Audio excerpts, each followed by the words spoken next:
Well, it's been 14 days since brew day, and the last 3 days have leveled out on the hydrometer. So it's time for the next phase. We're going to do some dry hopping, and to this brew, we're going to add some Galaxy, and we're going to add some Cascade hops. Now, temperature during the fermentation process is so important. Nige has a heat map. We'll see a discrepancy between the heat showing on the thermometer for the heat map and the tilt. The probe for the heat map is right down at the bottom of the fermentation bucket and tilt at the top. Hence, we've got a discrepancy of about 3 degrees, something to bear in mind. At this point, we're now going to simply open up the bucket and we're going to chuck our dry hops in, and the dry hop process then starts. Now, after 24 hours of dry hopping, what we're going to do is we're going to put the bucket in a fridge, and that's going to go in there for 2 days, and we're going to crash the temperature. Right, we're ready to start bottling. But first, we need to calculate how much sugar, priming sugar, we need to add to the batch. So I'll just share my screen here. I use a website called Brewer's Friend, and they've got a calculator, online calculator, which is free, and you can just put in all of your figures. So I brewed 14.5 litres, but once I've siphoned it off and all the gunk at the bottom, the most I'm going to be left with 13 litres. Now, volumes of CO2, this is how fizzy you want your beer, and it depends on the style. If we scroll down here, it tells you what volumes you need for different styles, and we're looking at American lagers and ales. That's 2.2 to 2.7 volumes. So go back here. I'll put 2.2 in there to start with, and it tells you that I need 76. I'm using corn sugar, 76.5 grams. Now, I've cold crashed my beer, and it's probably about 5 degrees or lower. And it tells me I've got to use less sugar, because when you cold crash, all the CO2 is above the beer. And when it gets cold, it sinks back in and the beer reabsorbs carbon dioxide. So when it's bottled and it warms up again, you've got a volume of carbon dioxide now already. Now, I've used that figure in the past. My beer's not been fizzy enough. So whatever process I'm using, I'm going to compensate for it. And if I go to 2.7, which is the higher end of that comes in with 72, I only use about 70 grams. And I think my beer should be all right at that. So 70 grams of brewing sugar, that's what I need. Let's crack on. So here it is. It's bottling day. And what do we home brewers do? I tell you what, we wash and we sanitize the heck out of everything. So get all your products, all your utensils together that you're going to use, the pipes, siphons, whatever you might be using.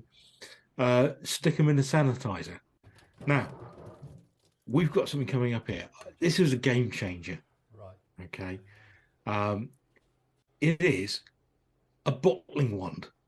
It controls the amount of beer that's going into your bottle. And as soon as you're full, just lift it up, the valve shuts off, it stops pouring beer into your bottle. Absolute game changer. Really, if you haven't got one, do yourself a favor, go and get one.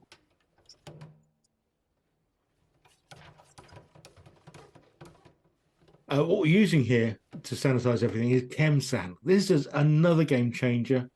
But Nigel and I are a bit shocked, but you don't have to get rid of it. Your beer's fine if it comes into contact with this. Nigel's going deep into this. Pull it out of the bag. He's got bottle tops in there. He's sticking all the bottle tops in that bag. They're going in the sanitizing solution as well. So everything sanitized, baby.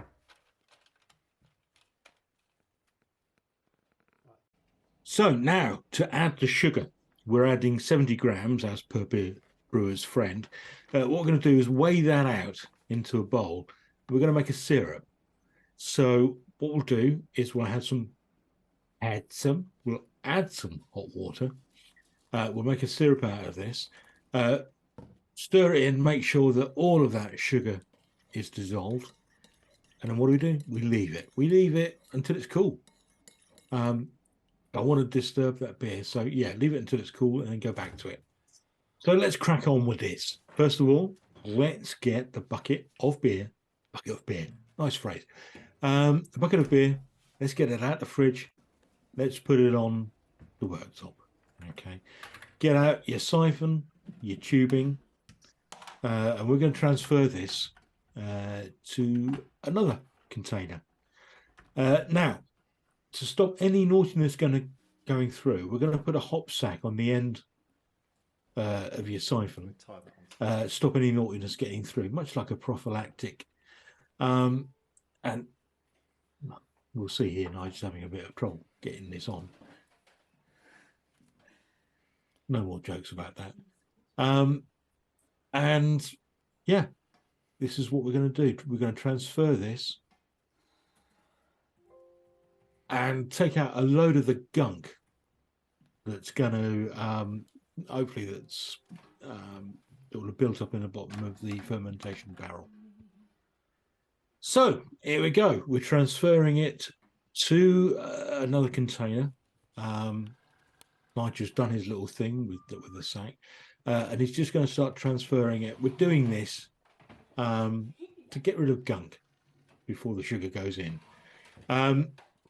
What is most important here, and it's something I'm guilty of not doing, but tasting it. Have a taste of it, and you'll know whether it's going well or not.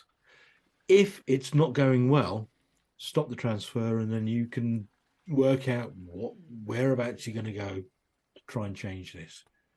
But as luck would have it, this one seems fine.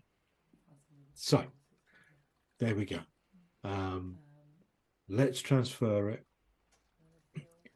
to the second bucket, and you'll get a much cleaner, clearer ale that's going in there. Because when you see the next, that shows you just all the hops and the nasty stuff, really, that's just fallen to the bottom.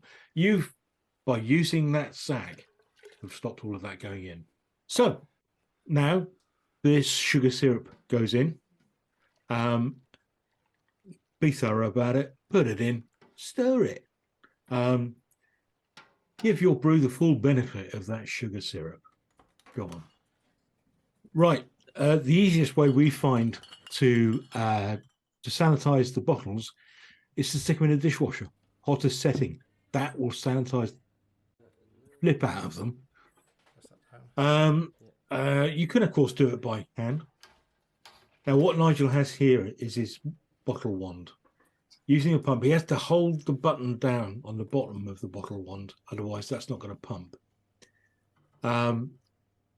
Put that in, and that's going to start filling your bottles. Now, the water displacement is beautiful, because once that beer gets to the top of that bottle, you can take out your wand. The amount of beer in there goes down the neck a slight. Perfect. Honestly, it's a perfect way to brew. It was a game changer. Look at it. Do you know what? I'm not going to say any more about this. Just look at it. Just see how it works. Got posh bottles. All topping as he goes as well. Okay, so once that's all done, the posh bottles go into a box. I think we're going to see a little bit of Nige doing some manual bottle topping in a second. I'm slightly jealous of this. This is quite an industrial bottle capper. Yeah, nothing's going wrong there.